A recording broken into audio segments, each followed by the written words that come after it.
There is a single man taking over an entire genre of music, and that man, well, that's Travis Barker.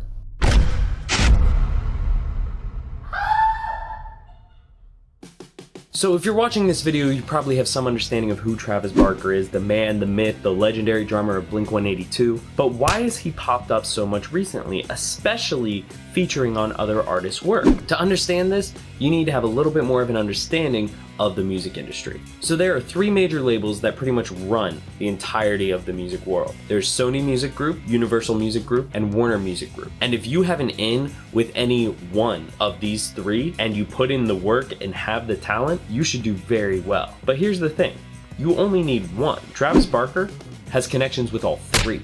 Let me explain. Blink-182, everyone knows the name. They defined an entire genre and elevated it to what it is today almost single-handedly. But Blink-182 has been on two of the three biggest labels. For a majority of their early years, Blink-182 was with labels that were underneath the parent company of Universal Music. And then I believe around 2016, they signed with BMG, which is owned by Sony.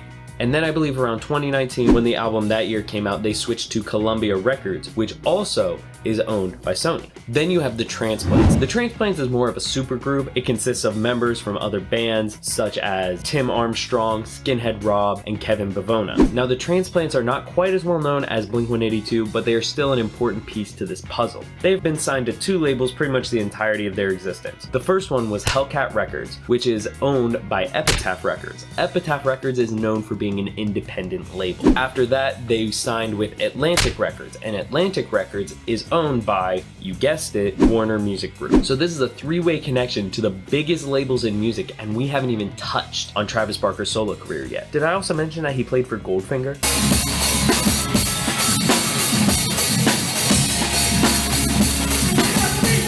Travis Barker has built a viable career doing features with other artists. His featuring really took off when rappers such as Lil Wayne, LL Cool J, Lil Peep, Soulja Boy, and many others started having him play for them. Now there are a lot more rappers on this list, I just pulled out the ones that I recognize. Then there's the new names that are coming up and taking over pop punk. Artists such as Kenny Hoopla, who Travis Barker played for his single Estella last year, as well as being featured on almost every single track on his album that came out this year, Survivor's Guilt, the mixtape. Then there's artists like Willow, Machine Gun Kelly, Maggie Lindman, Youngblood, Poor Stacy, and Jaden. We'll talk about Jaden more in a minute. Again, there's plenty more names on that list that he's featured with. I just pulled the ones that I recognize. An interesting thing to notice, a lot of these names, if not all of them, are solo acts. This is coming from a new fad that's coming up in pop punk that is moving away from the whole band centralized mentality. It's pushing into a new wave of solo artists. Now there could be multiple reasons for this. I'm sure labels have a lot easier of a time signing deals and making agreements with solo artists than they do with a band. I mean, you only have to convince one person of anything rather than convincing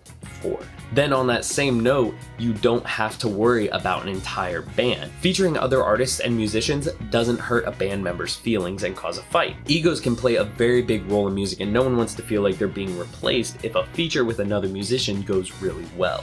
This whole new popular way of doing things in the music industry is to feature other artists to get their fans to come check you out and your fans can check them out. This is why you have collaborations of Post Malone and Ozzy Osbourne showing up on each other's albums. But Travis Barker has been able to capitalize on this new trend. But why does he do it? My personal opinion?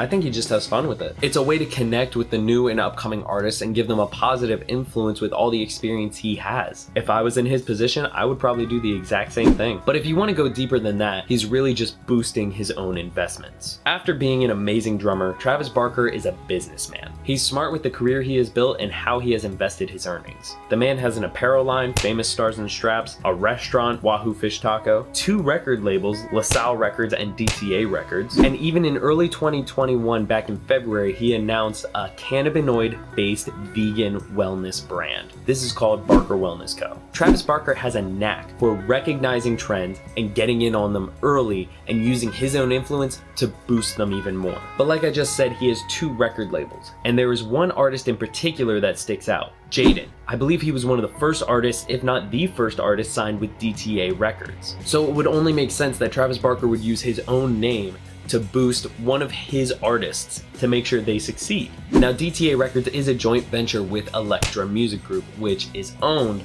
by Warner Music. So you can see that he wants to boost his own label and his artists that he has on that label, because when the artist succeeds, everyone succeeds. But when it's all broken down, you start to understand that it's not mere coincidence that Travis Barker is succeeding. Blink-182 is still an extremely popular band, but the new generation of listeners, they honestly are starting to see it as their parents' music. With all of the features, Travis Barker is staying relevant in the music industry, even more so than Blink-182 or the Transplants. This entire system of solo artists is the perfect environment for established musicians like Travis Barker to really excel. Like I said before, Travis Barker is a businessman and he has an innate ability to recognize new trends, get involved, and use his own influence to boost them for everyone's profit. Thank you guys so much for watching. I hope you found this video insightful and got to learn something new. If you liked the video, make sure to leave a like and comment down below. Tell me about an artist that you would want me to analyze next, and subscribe. I've got a lot more fun content on the way.